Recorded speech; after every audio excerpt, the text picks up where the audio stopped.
Hi students and friends, this is your host and teacher Sayyid Ayazuddin Haider. You're watching Learn and Teach by Sir Ayaz. I'm continuing my O-level past papers session. This time I have CAIE Chemistry 5070 and I have selected 42 of October, November 2024. I'm not going to read the other formalities. As you all know, it's paper 4, alternative to practical. It's of 1 hour. You have to answer all the questions. You can use calculator. The total mark for this paper is 40. Notes for use in qualitative analysis are provided in the question paper. These are the notes of qualitative analysis. Test for anions. Then we have test for aqueous cations. We have test for gases. And last, flame test for metal ions. So let's start the paper. Here's question number 1. A student does an experiment to make pure hydrated copper 2 sulfate crystals CuSO4.5H2O. A. The student makes aqueous copper 2 sulfate by reacting a dilute acid with excess copper 2 oxide. Name the acid. So the compound aqueous copper 2 sulfate contains a sulfate ion. Sulfate ion is coming from the acid H2SO4, which is known as sulfuric acid. So I will write dilute sulfuric acid, or you can even write sulfuric acid. This will be the final answer. Part B. Figure 1.1 shows the apparatus the student uses to crystallize the aqueous copper 2 sulfate. This is the apparatus. In figure 1.1, we have aqueous copper 2 sulfate, water in the beaker. We have gauze and we have X. The apparatus is labeled as X. 1. Name apparatus X. It's an evaporating dish.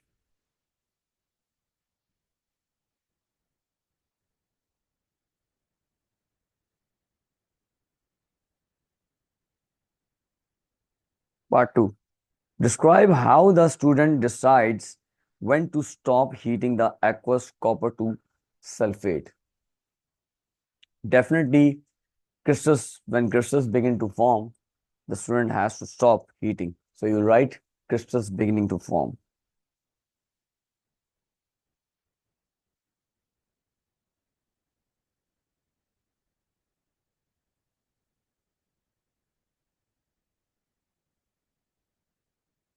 Suggest why apparatus X is heated with a water bath and not heated directly using the Bunsen burner.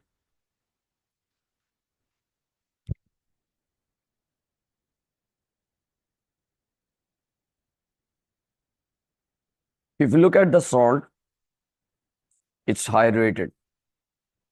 You see, it's a hydrated copper 2 sulfate, which means it contains water of crystallization. So I will write salt contains water of crystallization.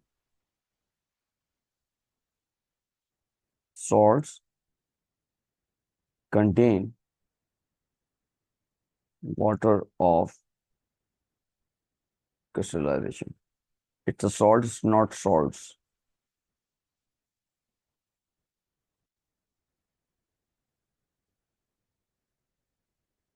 So you have to explain. They are asking why. So you can use water baths to heat the solution gently or slowly, or it causes water to evaporate slowly. You can even write to avoid or prevent loss of water of crystallization. To avoid or prevent loss of water of crystallization.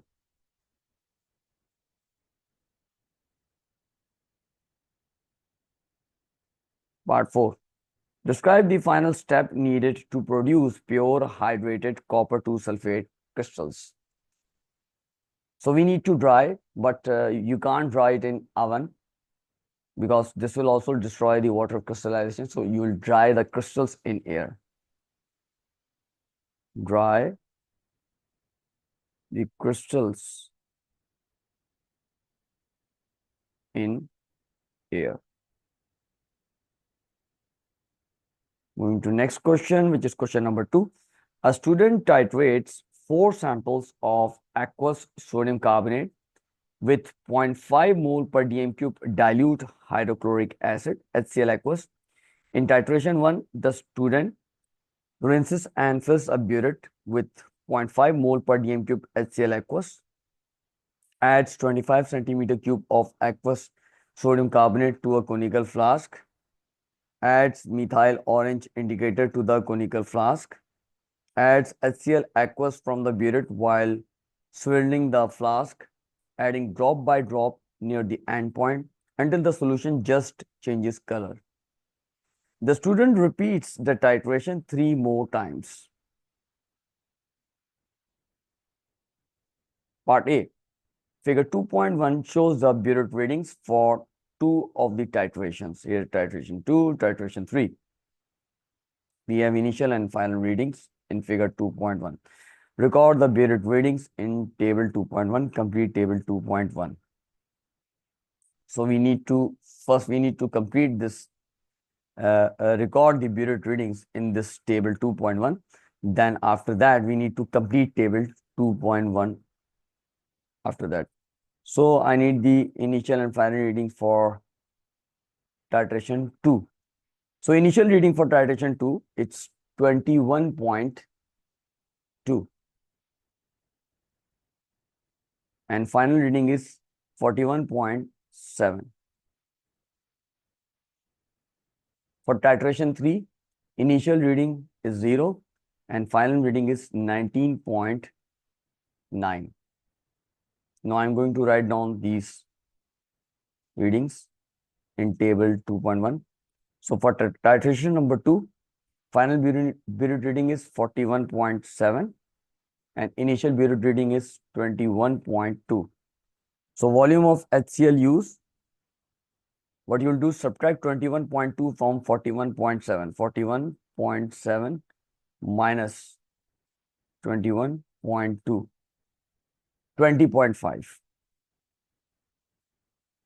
For titration 3, final reading is 19.9 and initial reading is 0. So 19.9 minus 0 gives 19.9. For the titration number 4, if you subtract 20.3 from 40.4, you will get 20.1. Now we need to pick the best titration results also. The result must be of maximum of 0.2 centimeter cube difference. So it must be 3 and 4 in this case, 19.9 and 20.1. B, take the two best titration results in table 2.1. I'm done. C, use the ticked titration results in table 2.1 to calculate the average volume of HCl aqueous needed to neutralize 25 centimeter cube of the aqueous sodium carbonate. So add up these values and divide it by 2. So we have 19.9 plus 20.1 and divided by 2. So we will get 20 centimeter cube. Part D. Use your answer from C to calculate the number of moles of HCl in the average volume of HCl aqueous needed to neutralize 25 centimeter cube of the aqueous sodium carbonate. So we need to use the answers in C, and to calculate the number of moles of HCl in the average volume needed to neutralize 25 centimeter cube of the aqueous sodium carbonate. So the strength of HCl is given, which is 0.5 mole per dm cube. For your convenience, I am writing it down here. HCl 0.5 mole per dm cube, which means that you know that 1 dm cube is equal to 1000 centimeter cube. So what I'm going to do, I will write 1000 centimeter cube contains 0.5 moles. Therefore, 20 centimeter cube contains X moles. Do the cross and equation will become like this. X is equal to 0.5 multiplied by 20 and divided by 1000. So what we will get? We will get 0.01 moles. Moving to next part, which is part E. The equation for the reaction between hydrochloric acid and sodium carbonate is, we have 2HCl plus Na2CO3 gives 2NaCl plus H2O plus CO2. Use your answer from D to calculate the concentration of the aqueous sodium carbonate. Give your answer to 3 significant figures. First of all, I need the moles of sodium carbonate. I will start with the moles of sodium carbonate.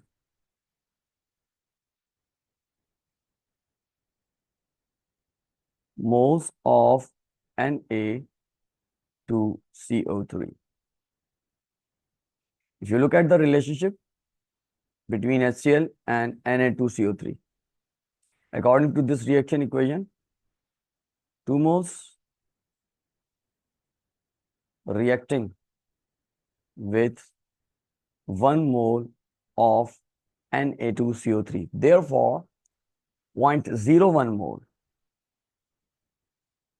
react with X mole of Na2CO3. Do the cross and X is equal to 0.01 multiplied by 1 divided by 2. So the answer must be 0.005 moles. 0.005 moles. These are the moles of Na2CO3 in 25 centimeter cube. Fine. So now I'm going to calculate the concentration of Na2CO3.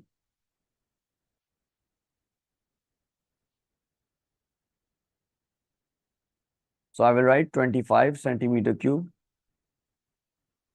contains 0.005 moles. Therefore, 1000 centimeter cube contains X moles. Do the cross, what you will get? You will get X is equal to 1000 multiplied by 0.005 and divided by 25. So 1000 multiplied by 0.005 and divided by 25. 0.2 mole per dm cube. This will be the final concentration of Na2CO3. Move to next part, which is part F. The student is provided with 150 centimeter cube of the aqueous sodium carbonate. Use your answer to E to calculate the mass of Na2CO3 in 150 centimeter cube of this solution.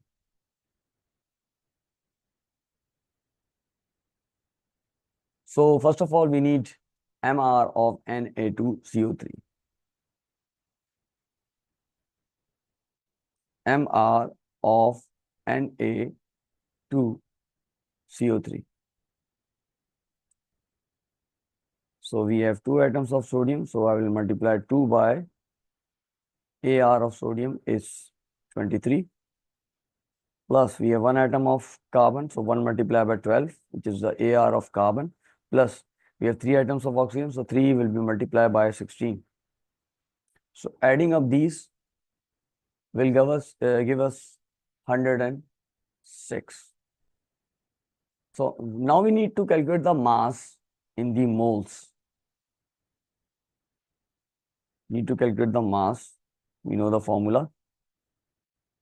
Number of moles multiplied by MR. Number of moles are there, which is 0.2. 0.2 multiplied by 106. And it will give us 21.2 grams. So we can write 1000 centimeter cube contains 21.2 grams of Na2CO3. They are asking to calculate the mass in 150 centimeter cube. So I will write 150 centimeter cube contains X grams. Do the cross and you will get X is equal to 150 multiplied by 21.2 divided by 1000. So 150 multiplied by 21.2 and divided by 1000. 3.18 gram. So mass will be 3.18 grams. Part G. State why the conical flask is filled while HCl aqueous is added from the bearer. Definitely in order to mix the contents of the flask. Mixing the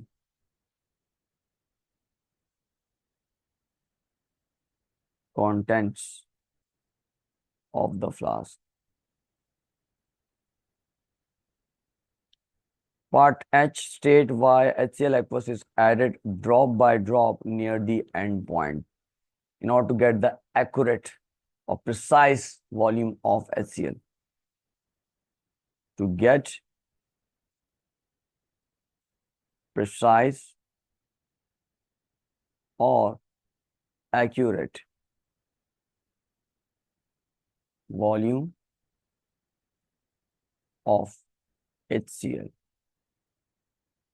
Moving to next question, which is question number 3.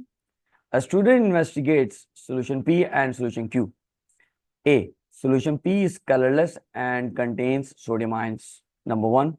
Describe how to do a flame test on solution P to confirm the identity of this cation. So the steps to follow are use of wire or splint. Use of wire or splint to dip in solution P.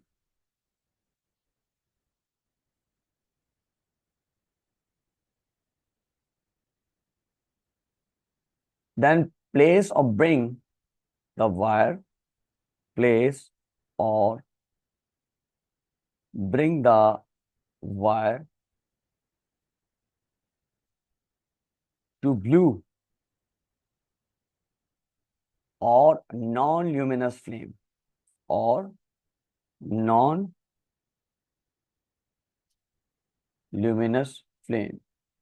We are doing this because if you are going to bring it to the yellow flame, it will mask the original color of the iron. Then we have to observe color of flame produced.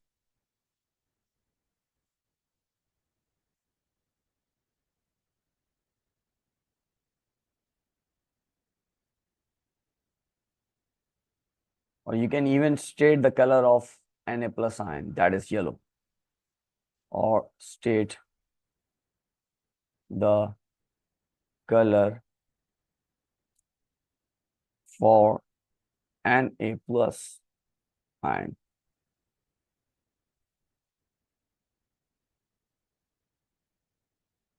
Yellow. Part 2. Solution P contains an anion composed of nitrogen and oxygen. Describe a test to identify the anion in solution P. Now they are talking about anion which contains nitrogen and oxygen, like NO3, which is add aqueous sodium hydroxide, then aluminum foil and warm carefully. And the test is This is a test. The gas produces ammonia. So for the test, what you're going to write? Write add aqueous NaOH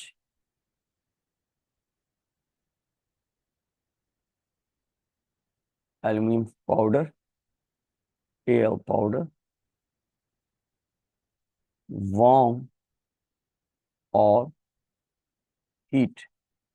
So observations will be gas turns damp red litmus paper blue because the gas is ammonia.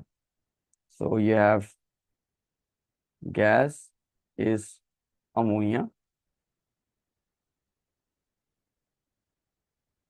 and it turns damp red litmus paper blue. So the entity of anion is nitrate. It's nitrate. NO3 minus.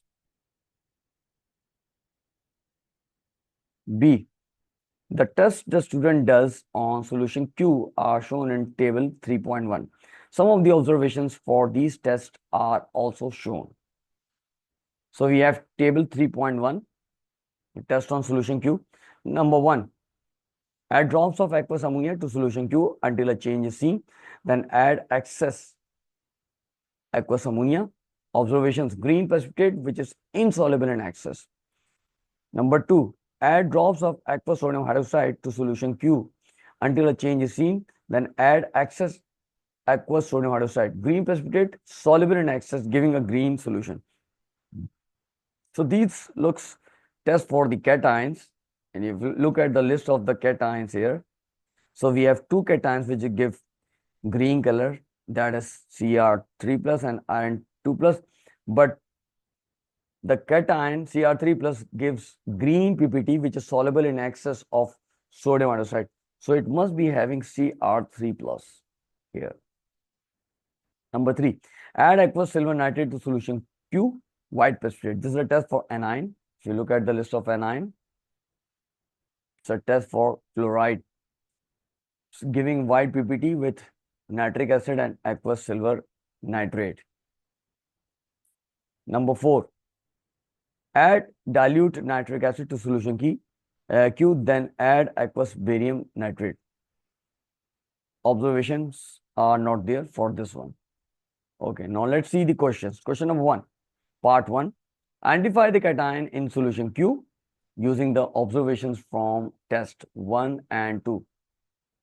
Now, I've already mentioned it is Cr3 plus or chromium 3. So you write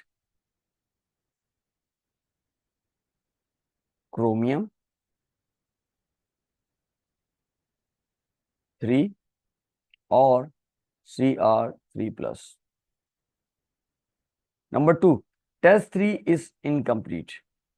Describe what else must be done in test 3 to ensure that the white precipitate observed leads to a valid conclusion about the anion in solution Q.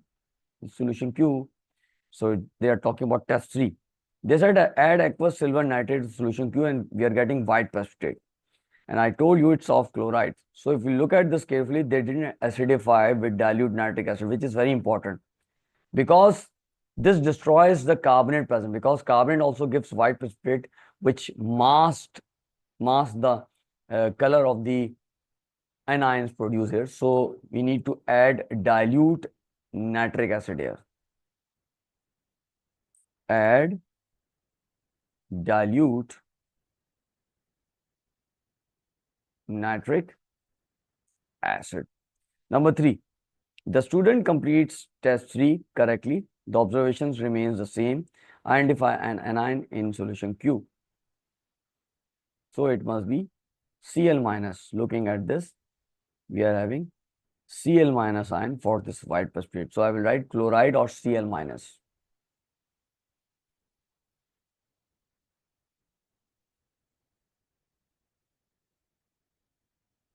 Chloride or Cl minus. Number 4, the ion identified in 3 is the only anion in solution Q.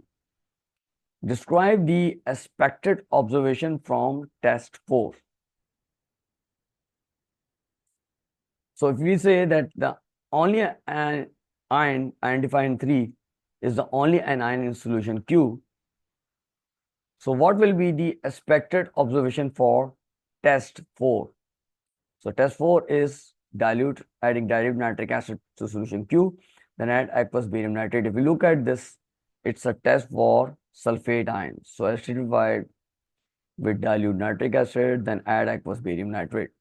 So we have to write no PPT obtained, no precipitate obtained. They are asking about the expected observation. They are not asking the name of the ions that is absent there. So you write no change or no precipitate obtained.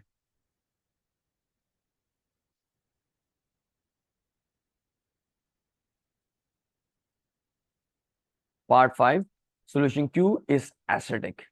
Now they are saying solution Q is acidic. Describe the observation when solution Q is added to sodium carbonate. Definitely when metal carbonate reacts with acids, they will give bubble. So you write bubbling or fizzing. Bubbling or fizzing. Moving to next question, which is the last question for this paper. Question number 4. Muntz metal is an alloy that contains zinc and copper. Zinc reacts with the dilute sulfuric acid. Copper does not react with the dilute sulfuric acid. Plan an investigation to find the percentage by mass of zinc in a powdered sample of Muntz metal, which contains only zinc and copper. Your plan must include the use of common laboratory apparatus, Muntz metal, and dilute sulfuric acid. No other chemicals should be used. Your plan must include the apparatus needed, the method to use, and the measurements to take, procedures to ensure that the percentage determined is as accurate as possible, how the measurements are used to determine the percentage by mass of zinc in the sample of Muntz metal.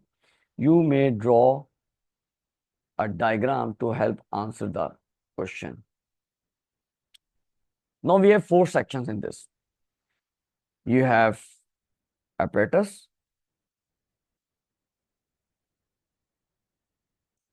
you have method and measurements,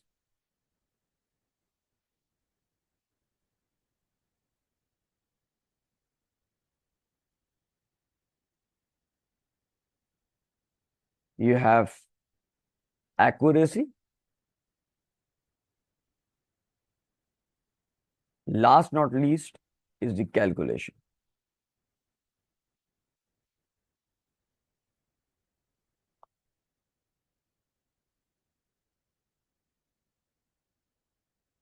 Now you can gain 1 mark from each section.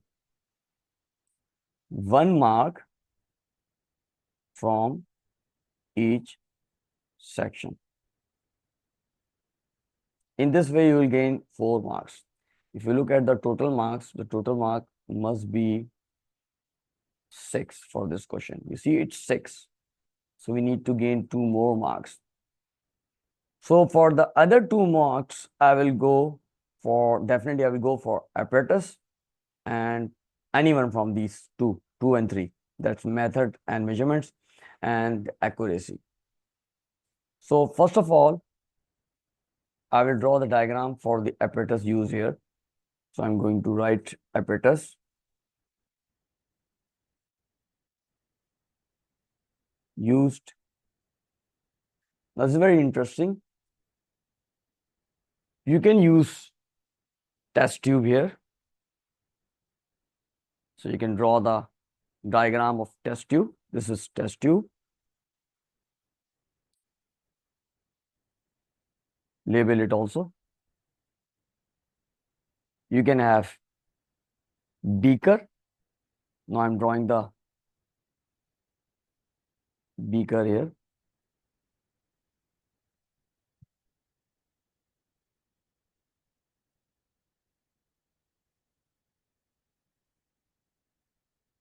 You can draw measuring cylinder.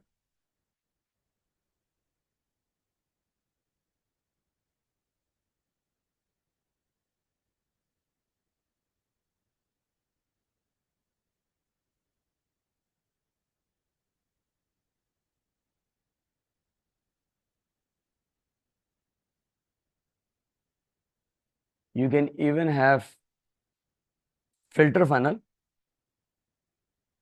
Filter funnel will be like this.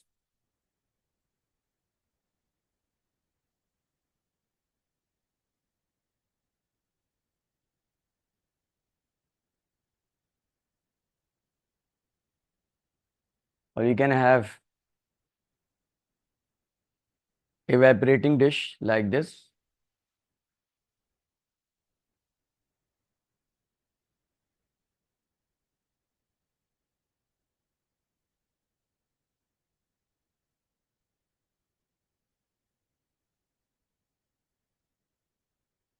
You can even have weighing balance.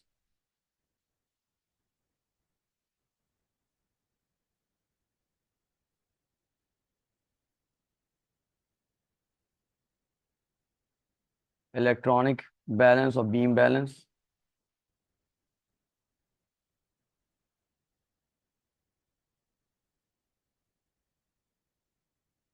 You can even have Bunsen burner.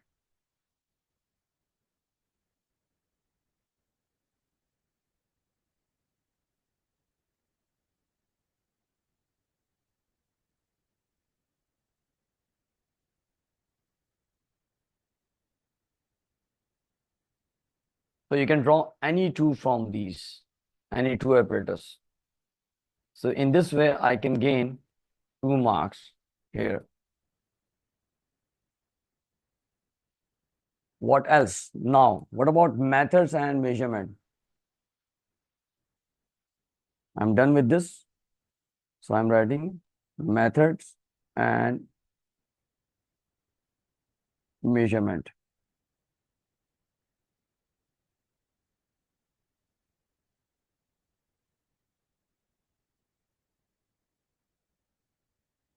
So in this, we have alloy.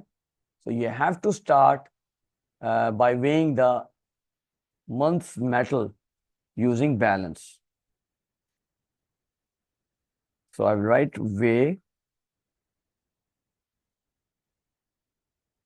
month's metal using beam balance or only balance. You can write. Then you will add excess of acid, which is H2SO4 here, to the month's metal.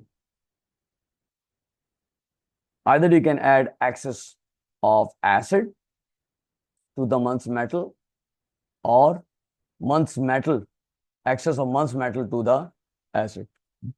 Add excess of sulfuric acid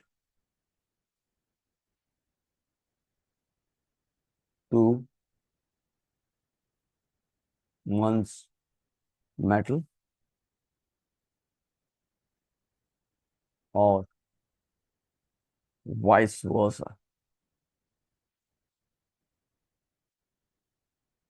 Then you have to filter. You have to filter because you are interested in the mass of zinc, which is soluble, and copper is not soluble. We need to remove this. So you will filter and then weigh copper. Weigh copper, which is insoluble here. For the accuracy,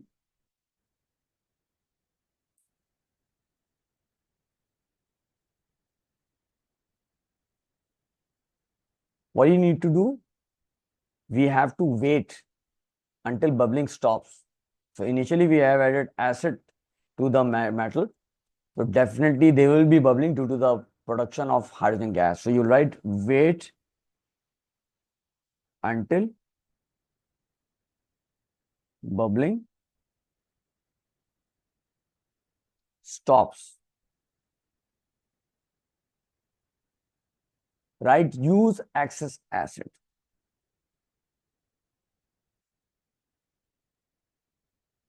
Use excess acid. Wash with distilled water. Wash with distilled water.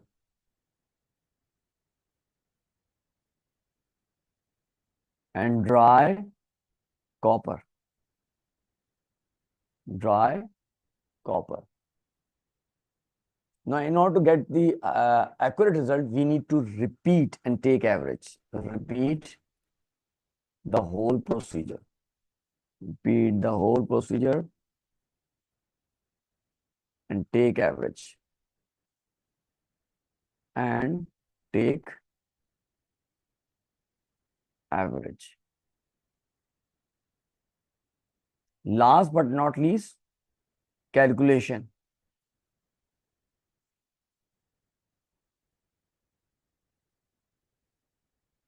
Definitely you have to show the calculation, how you're going to do the calculation.